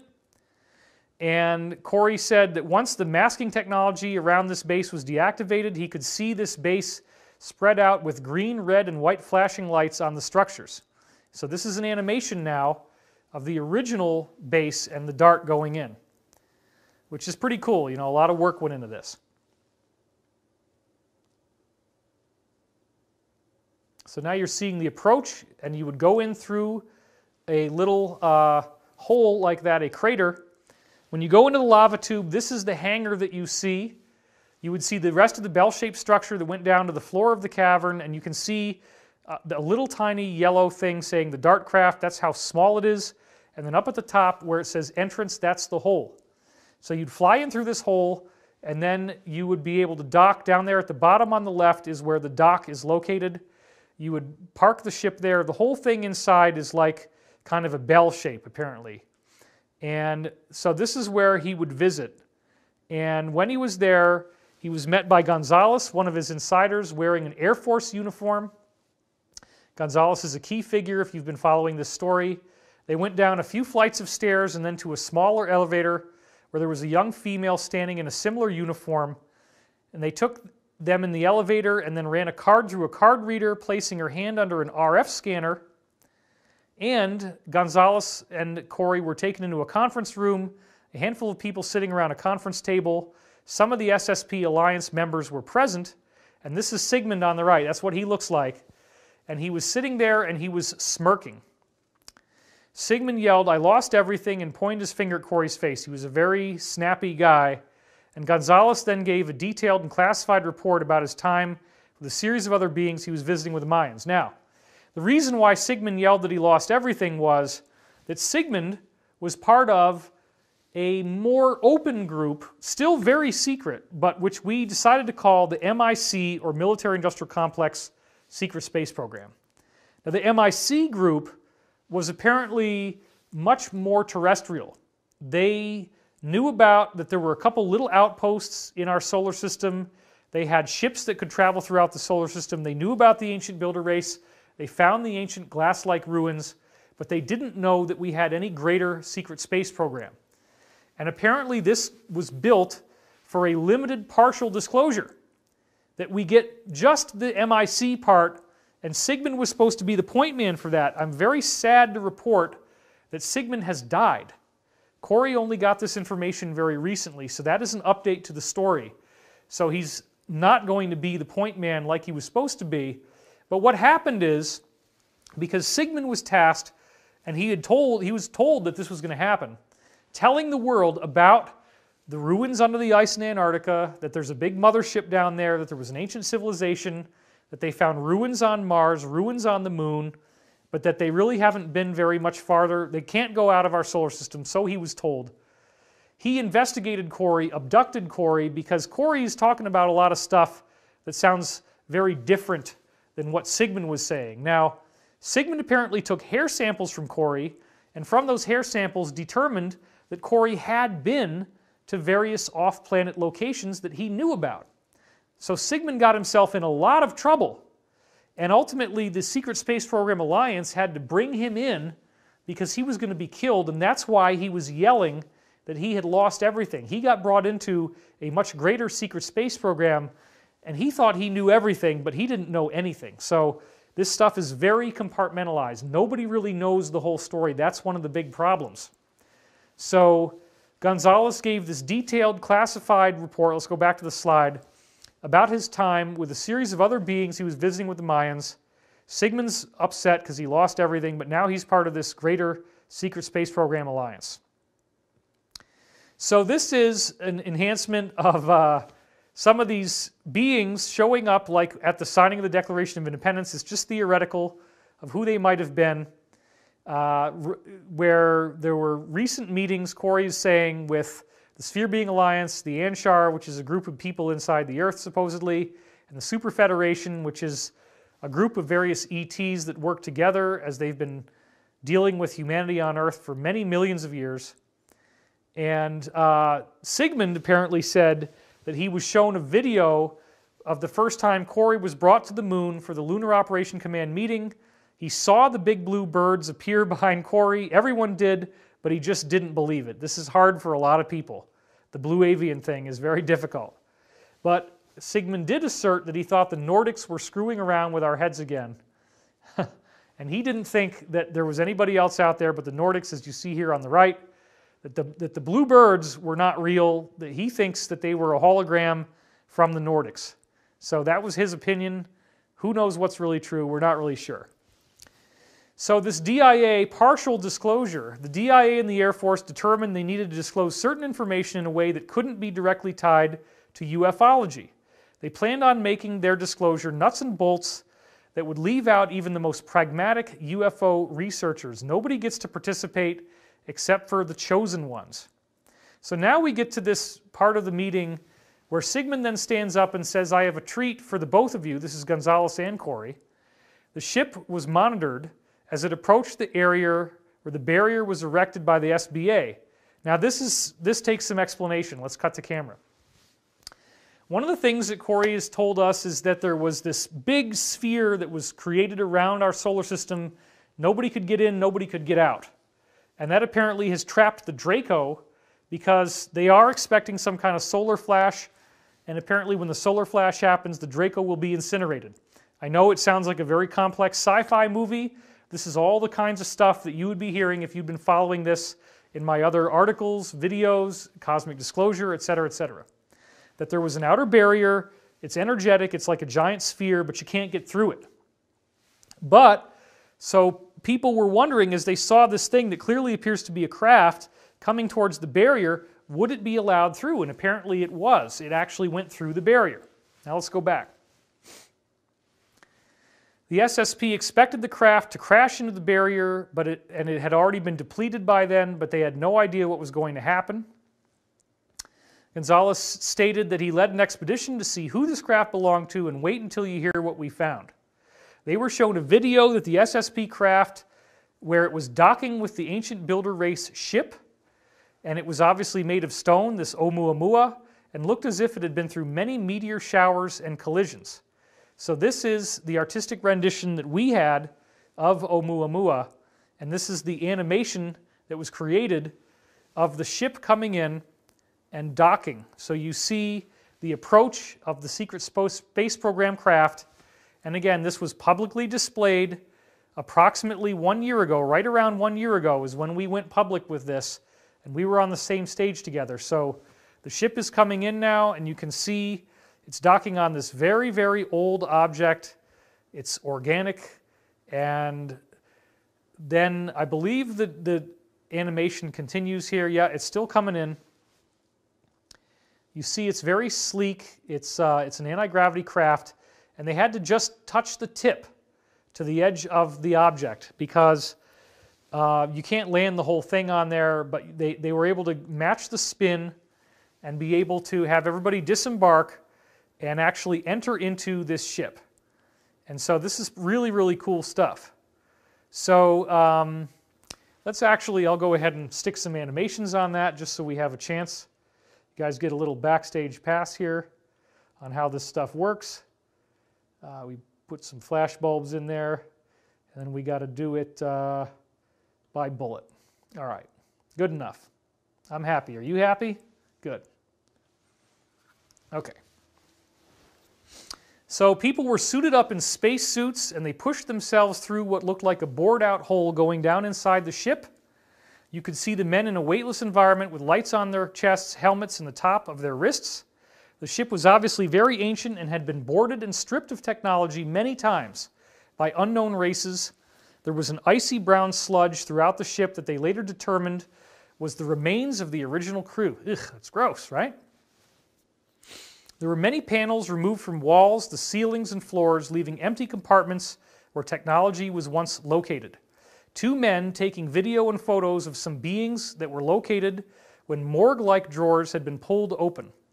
On the table was the frozen stiff body of a strange-looking being, almost like a pterodactyl, with skin that was pale blue, almost white in color. We don't have an illustration of that one. They pulled open other drawers and saw a few other types of beings. One looked orange or peach-colored and appeared to be mammalian. So this is an example of art that Corey had commissioned of one of the aquatic beings that he was shown in the briefings that was found inside this ship. This is a being that would swim in water, and they weren't very careful, which is pretty sad actually, as they pulled the drawers open and these beings were seen, they just kind of crumbled apart. And so it wasn't really done with the greatest sense of historical preservation. They bagged up the bodies and transported them to the ship. We can only date the organics back to a little under 1 billion years ago and tracked its trajectory to a star system not too far away. This craft was apparently stuck in our solar system's orbit around it for millions of years before we finally pulled it in, and it actually crashed into the solar system instead of just going around. The camera showed them entering into a room where there were 2 types of writing and glyphs on the walls and ceilings. This was the first time we'd ever seen or had access to any type of writing from this 2 billion-year-old ancient builder race, because everything else they had was scratched out. When we find these ruins around the solar system, it's all been erased. These intricate hieroglyphs had characters made of long lines, dashes, and dots. Now this is different than the one that's in Antarctica. That's much, much more recent. This is much more ancient, 2 billion years ago. Similar ancient languages were found on Earth and a few other stars in our local neighborhood. It was determined that the hieroglyphs were a mixture of a language and a hyperdimensional mathematics, and they were able to interpret most of the messages from the craft and have sent the results to a few of their research groups. And then Corey got to go on this amazing tour of the Lunar Operations Command. LOC Bravo is another one of the bases they have. He was taken to a larger elevator on the floor of the LOC, wrote it down, and arrived at a larger shuttlecraft, which then flew out of the bay, came out into another large cavern area where he saw human-made structures on the floor of the cavern that were built around an opening. And this was quite stunning in the way he described it. And there's going to be a lot more coming out about this in the future, we hope, because apparently we're going to get to see this as humanity as a whole. We first flew up to a small facility that looked like it may rise up to the lunar surface with structures built above ground, like on the Lunar Operation Command.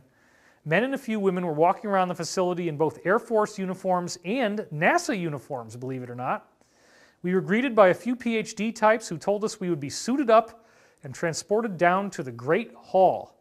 We then went through a bit of basic training on how to use the equipment. Everyone was loaded up on the same shuttle, traversed through a dugout hole which opened into a cavernous area.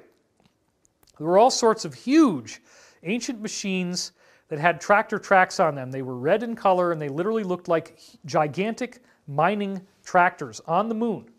There were also long beams made of a gray crystalline material that was broken and shattered on the ground. Let's go back to camera.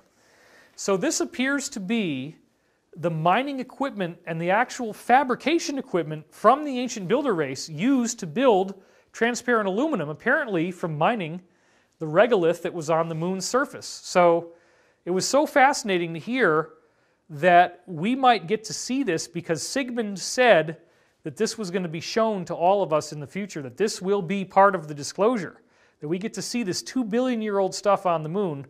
And obviously for Corey, getting to tour it in person, getting to see it in person is very, very amazing. Let's continue with the slide.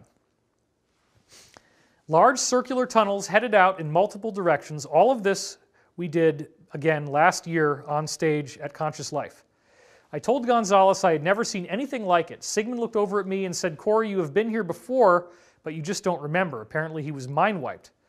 And Sigmund said, "One day in the not-too-far future, I will be standing here with a reporter from a major television network." And Corey was then taken on an amazing tour of additional sites, which he has apparently been taken on before, but he doesn't remember what it was. Oops, let's fix that one again. There, you guys are learning how to use Keynote at the same time that you're seeing me do this talk.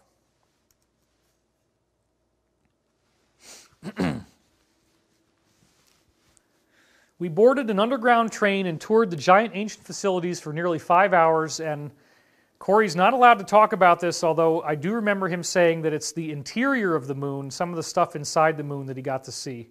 Very interesting. The ancient builder race apparently left crystalline domes, pyramids, obelisks, and underground cities all throughout our solar system. We said that. And we were then taken back to Lunar Operation Command, where we both boarded separate DART craft and were flown back to our home destinations. Okay, so wow, that is a lot of information to take in. So you can imagine the total shock that I have. You know, we never made a video out of this. That's why I'm doing this now. These slides are obviously still great. I can still use them. We did this show back at the expo, but we never produced it and made a YouTube video out of it, so you might not have seen this before. In fact, really only the people in the audience actually got to see this, and it was maybe 600, I would guess. That's about how many can fit in the room. And then it gets to be too much. There's some transitional material that I think is very important. First of all, the QAnon briefings are going way out of their way to make it obvious that this is coming from the presidential administration itself. They have done so many things where they tweet from the president and then they put something on Q at the same time, and they're trying to get the delta, meaning the difference between the posting time, down to like 0, but they can't quite do it, and they just talked about that in Q recently. In addition, they are showing you over and over again various forms of proof that this is really what's going on. Air Force One actually changed its call sign to Q0, and the 0 on the keypad of a telephone is also where the plus character is. Q plus apparently is the president himself. So when you see a post on Q that says Q+, that's actually the president. Now there's another really interesting thing where Trump Hotels came out with a video advertising their hotels for Christmas, but then there's all these little Easter eggs inside the video showing the Q phenomenon in action, including the fact that one of the stockings has a Q on it. And I have that all getting ready for my article. And I'm sorry that it's taken me so long to get this article written. I'm still working on it. All that stuff is going to be in there. But one of the things that really amazed me, it was around September 19th that we got this post on the Q boards saying that there are secret space programs. And knowing that they've gone so far out of their way to tell us that this really is the alliance, that it really is coming from the current administration, whether you love them or hate them, okay? They do appear to be working to get disclosure. There do appear to be tribunals already underway. These are all some of the things that we're hearing now. It's very, very exciting stuff, what's going on. It's history in the making. This is the most historic time that we have ever been in. And so when QAnon said that Roswell was real, that there are secret space programs, that captures my attention. Now, another thing you may have noticed if you're a very astute Q observer is that they are very pro-NSA. Apparently, the Alliance has gotten control of the NSA. And so one of the strange things that you see in Q that might not make sense to you is that they say Edward Snowden is a traitor. They're really anti-Snowden. And apparently, the deep state guys no longer have control of the levers for the NSA. So this is pretty wild. The pieces fit together so well. And you also had this Orion space capsule literally planted on the White House lawn, looking like the proverbial UFO landing on the White House lawn. That amazes me. That was in my article from, I guess, October is when I wrote it up. Go back to divinecosmos.com, click on David's blog, and you'll see it come up there. It's still on the sidebar. It's had a massive number of views where I was talking about this particular secret space program disclosure from Q, which of course led to all kinds of flaming and hatred against me on the Q boards. So we have a number of insiders telling us that Q is the real deal, that it is the alliance, that the arrests are real, the tribunals are real. This is happening now. And there is a massive push from the mainstream media to try to discredit Q, as you see if you read the most recent stuff. And the best site that I go to is QAnon.pub. That's QANON.pub. If you want to jump in and get involved in this and read this stuff, it's going to blow your mind. Another thing, if you haven't already seen it, I cannot possibly recommend highly enough, go watch Edge of Wonder. That is a YouTube channel with Ben and Rob, two great guys who are truly patriotic and they're fighting for humanity's future just like I am. I have done a series of interviews with them. There was a 3-part series the first time, and now we're on another series. It's like 5 or 6 parts. Those videos are getting incredible numbers of views. Some of them are up to like 1 million almost. And then you look at the fact that I had 6 million videos about me on YouTube, and then I point it out to you guys, and then all of a sudden it goes down to 250,000? What the heck is going on?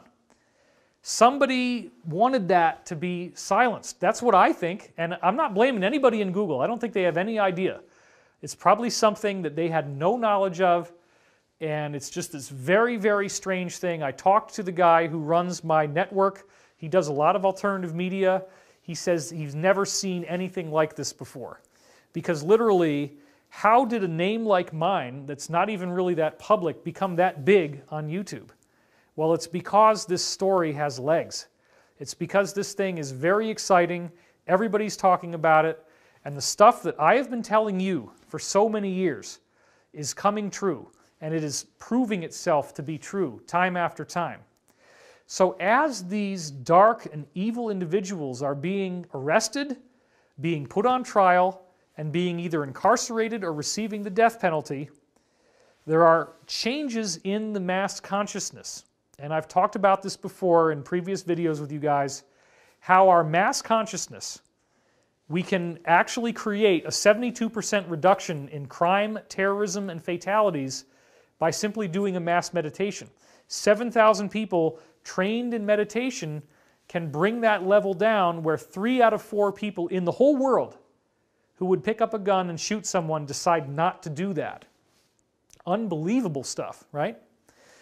So if that kind of effect is there, then what happens when large numbers of the top villains start to get arrested and start to get tried, and the whole deep state apparatus is being disentangled? Well, we are right on the brink of some very amazing stuff. So I do want to convey to you a couple of the briefings that the Alliance has asked to get out there that did make it into Q. I didn't have time to put it in the slideshow. 3 days before Q made this announcement, I got the same thing. They are expecting that there could be a deep state false flag attack as big as 9/11 or bigger. So they are asking us, the Alliance is asking us to please have 2 weeks of water, food, and heat supplies for your house already available. And if you watch my most recent Edge of Wonder video, I go into a lot more detail on that. But basically all you have to do is get rice, millet, quinoa, grains like that, and then various types of beans, and you'll be fine. And get 5-gallon jugs of water, store them in your house unless you have good water purification. Make sure you have feminine hygiene products, make sure you have toilet paper, make sure you have wood or fuel to keep your house warm if you happen to lose electricity.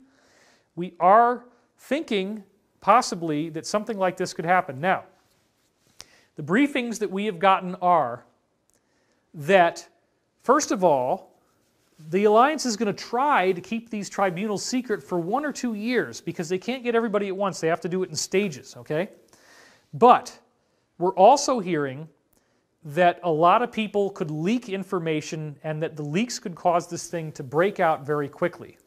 You have Kim.com, who is directly tied into WikiLeaks, saying on January 5th, as I said in the Edge of Wonder videos, that get ready for monumental stuff this year, that the leaks of 2019 will dwarf anything they've ever done before, exposing the deep state, exposing mainstream media lies, exposing fake news, and it's going to be totally amazing. So if there's any insider who would be knowing what WikiLeaks is going to do, he would be it, okay? So we are on the verge of very stunning stuff. Now, another thing the Alliance did tell us is that if we do have a false flag event, that is when everything is no longer secret. They will immediately do what has to be done to tell the public the truth and to get the information out. Now, one of the things that we've heard again and again is that your cell phone has these national emergency alerts. This is if you're in America. And bear in mind, similar operations are being conducted throughout Europe and other countries as well. This is not strictly America. We get a lot of questions like that. This is a worldwide, covert, massive operation with full international support, just so that we're clear. It's not just America. You might get your phone making this crazy whining noise, the national emergency alert. They already did the presidential alert back in November. I was stunned when it happened because I'm expecting something. So you'll hear a noise coming off your phone and it might actually start talking. And the talking could be the announcement of whatever it is that they want you to know. So make sure that your emergency alerts are turned on your phone because crazy stuff could be happening. We could end up getting told about how the planet has been run by people who are way more crazy and evil than we thought, that they were woven in through military, media, corporations, the judiciary, local police, local government, state government. It's so big, and one of the things that I am so excited about that Q said, and again, I didn't have enough time to get all this into the slides, but Q recently said that they are not, it was February 15th, I believe, they are not going to let this stay secret. They are not, they want the whole thing to come out so it can never happen again. The whole deep, ugly truth has to be exposed. So now how does this relate to ascension, and how does this relate to the original topic that you might have thought you were going to get when you watched this video and you saw my emails? As I was talking about with mass consciousness, right, we're having this global consciousness activation that I believe is going on. And there's a whole lot of data that I've talked about way outside the scope of this video. The planets are getting hotter, brighter, and more magnetic. I've proven that with hundreds of references from NASA. It's every planet in the solar system and the sun is going through massive climate change. They're getting visibly brighter. We're seeing the magnetic fields go up. We're seeing all kinds of heat increases, ozone, activated oxygen, all that kind of stuff is going up. And I believe that this is because we are moving into a more energetic region of the galaxy, and there are even NASA scientists who have tracked that movement, that we're moving into a very energetic and very hot cloud, which then appears to be heating up the solar system. Now in my model, which again is way beyond what I can do in one video, that cloud appears to have intelligence qualities in it that's raising our whole overall level of intelligence and our overall level of evolution. There is apparently an energetic component to how this stuff works, which is very, very significant. So that process is actually causing our DNA to upgrade. Dr. John Hawkes, an anthropologist from, I believe, University of Wisconsin, has shown that the overall DNA molecule has changed by 7% in just the last 5,000 years, which is totally amazing. It's a much faster speed of DNA evolution than anything we've ever seen before. And then we're seeing all kinds of other stuff. Changes in our IQ, which is the effect that was documented for the last 100 years. They have to keep normalizing the IQ scores, making it harder to get an average score of a 100 because people just get smarter and smarter and smarter. That's called the Flynn effect, named after the scientist who discovered it. So again, it's like, it's kind of tough for me having so much knowledge, so much work that I've done in my books, in my videos, in my shows, in my conferences for so many years, and it's so outside the normal paradigm that to try to explain to somebody who really hasn't done the months and months and months of work that it would take to really get up to date on all this stuff and actually survey. There's over 2,000 scientific references in my 3 books, guys. So this is not pseudoscience. This is not something that I just made up. This is very heavily documented that we are going through a consciousness shift. And I was told in dreams and other visionary states all the way back in the late 1990s that we would see this alliance pop up, that they were going to be doing arrests, and that this was all paving the way for a mass global awakening where we learn all this crazy stuff. And now it's looking like we might even get secret space program knowledge, technology, that we might get a very sudden change in our society where all the stuff we were seeing in these movies becomes real. And now it's not science fiction anymore, it's science fact. And believe me, as far-fetched as that sounds right now, once our civilization enters into that world, we will barely remember what life was like before we had spaceships and off-planet travel and stargates and printed meals.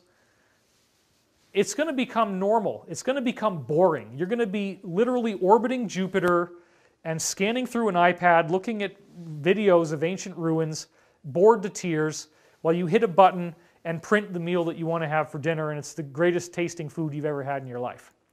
That's the future that we're actually heading for. Now, on a spiritual level, we have to be prepared for this new reality because it's going to be very different, okay? So most of us, many of us, are going through very intense hardship right now. We are going through a global initiation predicted in so many ancient cultures. And that initiation causes us to suffer.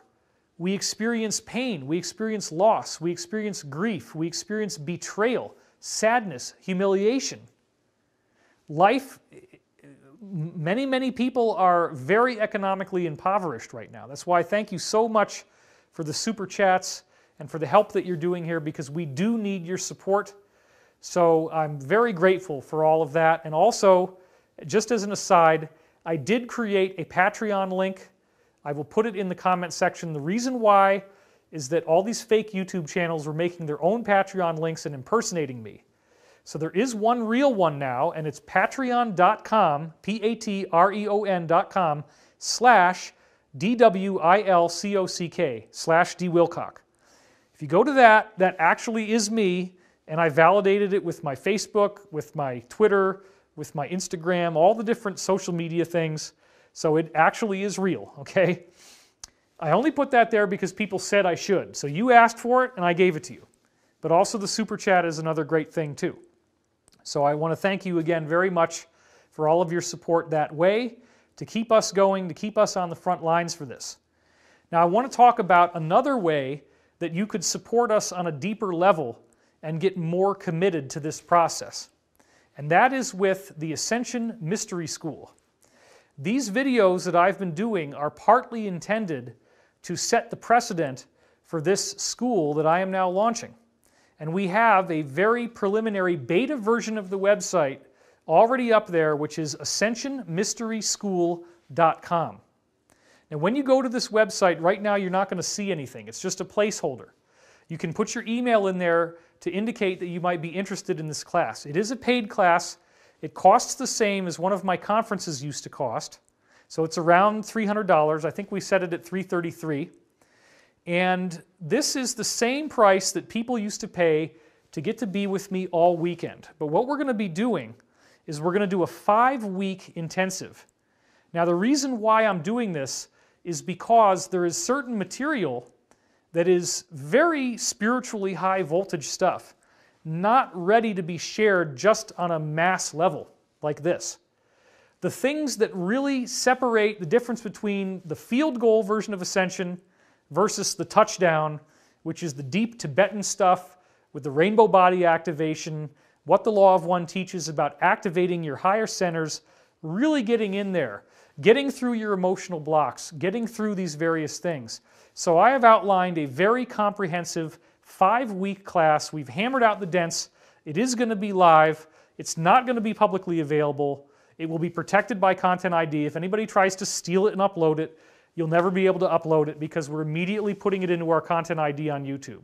So this is only hidden behind a paywall. Now, again, on a certain level, I'm sorry that I have to do this, but we do have sheer economic necessity. That's part of why we're doing it. But also it's because there's some things that I want you to hear if you're ready for it that I'm not prepared to just talk about in a public forum like YouTube. People will not understand. They'll get all upset about it. They won't be able to handle it. But these are the deeper teachings, and they're positive, okay? There's nothing evil in there. It's positive stuff. But there are all kinds of quotations from the Law of One that I want to get into. I want to get into the dietary practices. I want to get into the philosophy.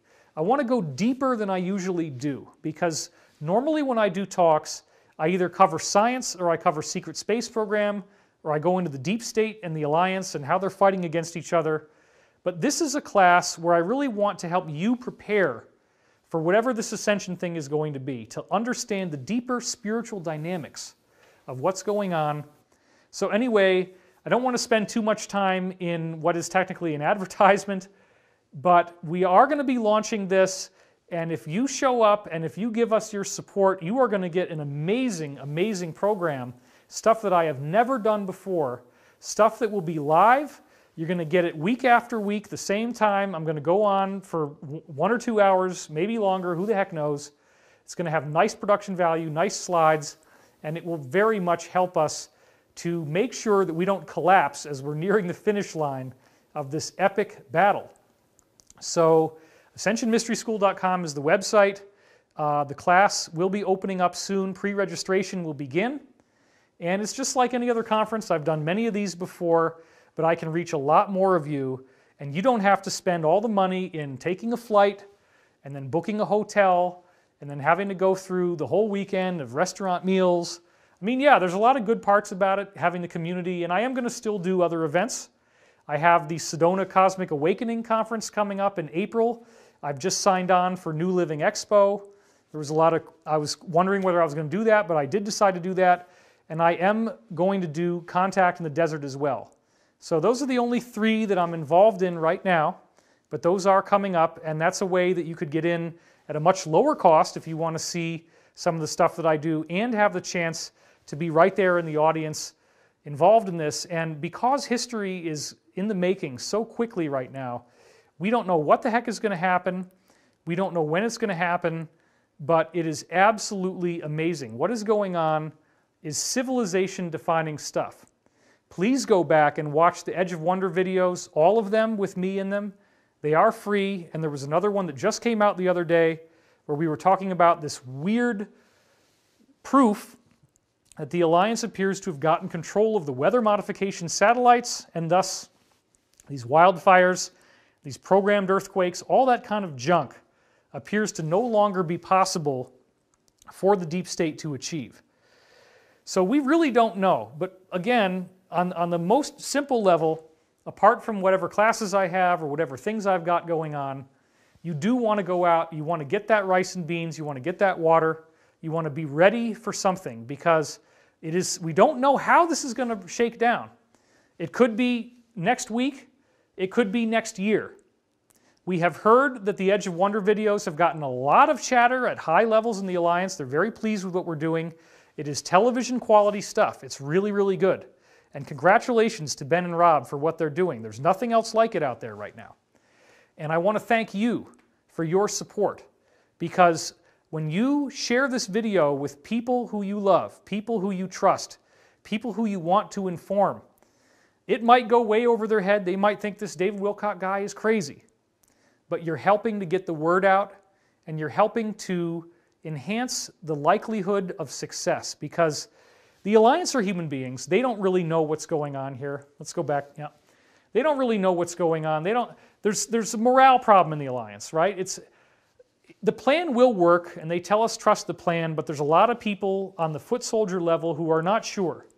There are literally hundreds of thousands of people deep undercover, covertly fighting for your freedom, because one of the things that's going to happen is that trillions of dollars that have been seized from the deep state will be repatriated into our economy.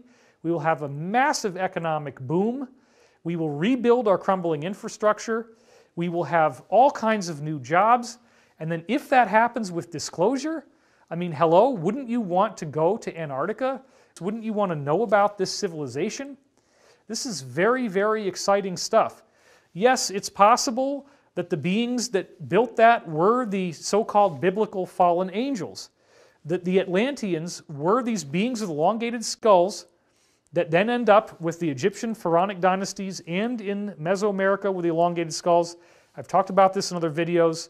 So again, go back and watch Antarctic Atlantis. There's a much bigger story going on here.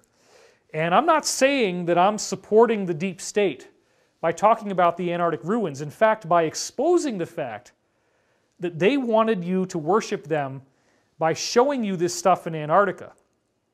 I'm saying don't worship them. Don't look at them as gods, but look at them as people who have a very interesting body of information. And we don't need to hate them either. I don't want to see us torturing and killing people just because they were involved in the secret society.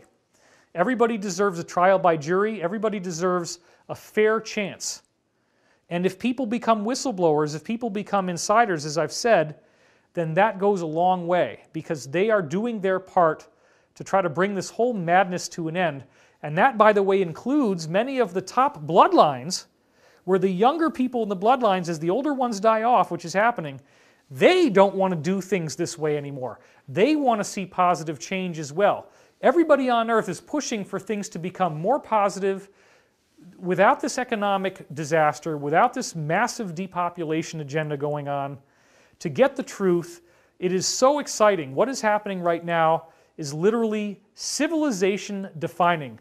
And you are here with me, and we are pursuing this together. When I go out in public now, just thinking about the 6 million video thing again, I mean, I went out the other day buying some equipment to get this streaming setup going. Everywhere I went, people know who I am. When I went to Fry's Electronics, there was a guy there named Connor. Hey, buddy. And we talked for a long time, and he knew everything about my work. And he just happens to walk up to me as I'm getting out of my car.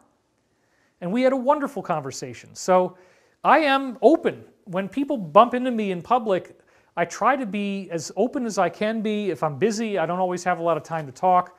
It gets really crazy at conferences because everybody's there and they all want 5 minutes alone. You can't really do that.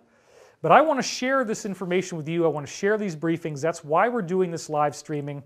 If you can help us by participating in my conference coming up, that would be incredible, because that is a way to make sure that no matter what kind of hijinks go on, if 5.75 million videos disappear, if our funding streams are trying to be cut off, all these different things that are happening, you can be involved, you can help us, and that is so important. So let's go over that one now. So this is a really amazing time in our history. Thank you for sticking with me. I know this is long. I didn't expect it was going to take this long, but there's a lot to talk about. We are going through this evolution of consciousness, and I will continue to be giving you articles. I will continue to be participating in videos. I'm working on larger entertainment initiatives in the future. Now, entertainment is the name of the showbiz, okay? It's called the entertainment industry. So don't hate me for that. It doesn't mean that I'm saying that this is entertainment. This is not for entertainment purposes only. I believe the things I'm telling you because I've heard this stuff. I've done the research for years. It's just that when you do television or film or documentaries or anything like that, it's called the entertainment industry, okay? Just so there's no confusion. We are pursuing some very exciting stuff on that front, and I'm not going to talk about it until I know that we've got it. But in the meantime, I am definitely doing Ascension Mystery School, Edge of Wonder videos, and I'm going to keep using this as well. There's a lot of stuff to talk about. I want to thank you for being with me, and again, thank you for all your participation. Thank you for your super chats. Thank you for being there at patreon.com/dwilcock, and thank you for sharing the word with others, being prepared, and bravely stepping forward to help save the world, because that is literally what this is. This is a hero's quest. You can pick it up and become part of the most amazing transformation in human history. And let's roll that intro at the end here. Thanks, everybody. David Wilcock, and I'll see you next time.